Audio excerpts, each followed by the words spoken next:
To be clear, Singapore is not a developed country.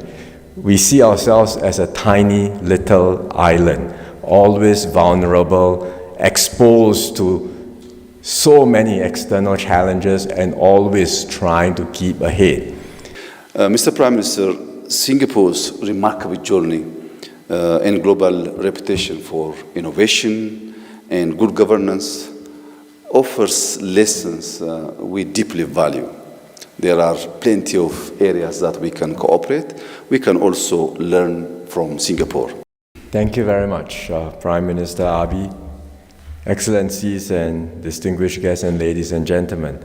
Once again, I'm very grateful to my friend Prime Minister Abiy for the warm welcome that has been extended to me and my delegation. Last year, the Prime Minister visited Singapore to celebrate 55 years of diplomatic ties between our two countries.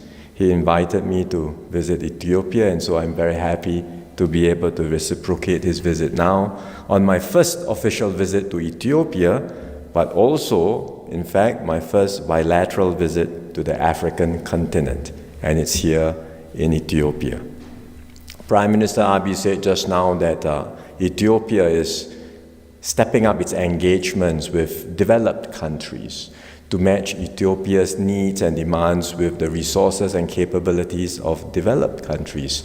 To be clear, Singapore is not a developed country.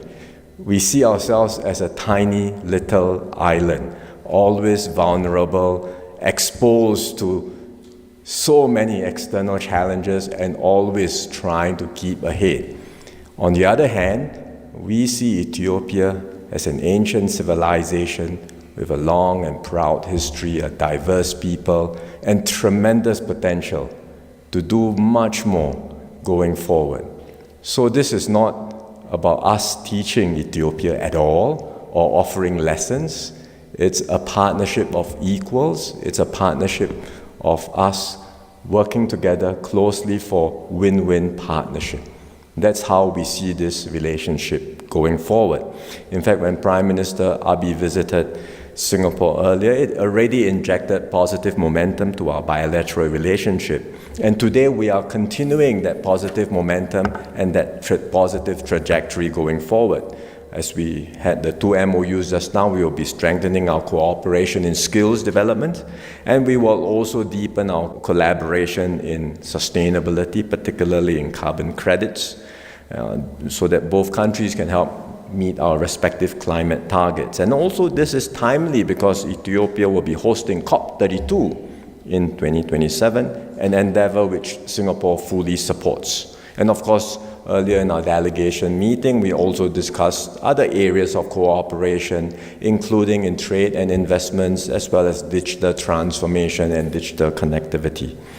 Essentially, both Prime Minister Abiy and I agree that there is much more that Ethiopia and Singapore can do together. There is clear potential to grow our bilateral cooperation. And beyond that, there are many opportunities to bridge and connect our two regions. As hubs in our respective parts of the world, Singapore and Ethiopia can catalyze more trade and investment flows between Southeast Asia and Africa. And it is in this spirit that Singapore has decided to establish an embassy in Addis Ababa. This will be our first embassy in East Africa and our third in Africa.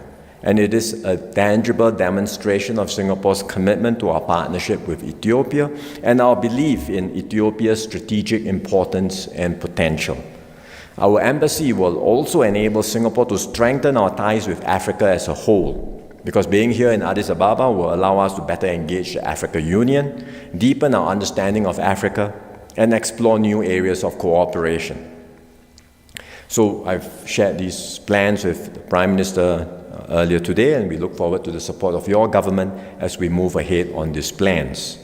Singapore is committed to doing more with Africa, and that's why we are also launching the Singapore-Africa Partnership Leading to Growth and Sustainability Package. It's a very long phrase, but the short form is Saplings, because we want to see these as green shoots which we are planting, which can grow into big, sturdy, strong trees, just like the saplings we planted early this morning. And through this initiative, Singapore aims to make a small but meaningful contribution to growth and development in Africa. Under the Saplings package, we will offer African officials customized study visits to Singapore, as well as executive education programs and postgraduate scholarships in Singapore universities, so that they can learn about the aspects of our development journey which are most relevant to their respective countries. We are happy to share, and as I said just now, this is always going to be a two-way exchange. Just as they learn from us, we also will learn from them. And I encourage our Ethiopian friends and African partners to fully maximize and make use of this Saplings package, and I hope you will gain useful experience and make many new friends in Singapore. In this rapidly changing and uncertain world, partnerships between like-minded countries are more important than before. And I'm confident with Prime Minister Abi's support, Singapore-Ethiopia relations will continue to grow from strength to strength, and I look forward to working closely with Prime Minister Abi to take our relations to even greater heights. Thank you very much.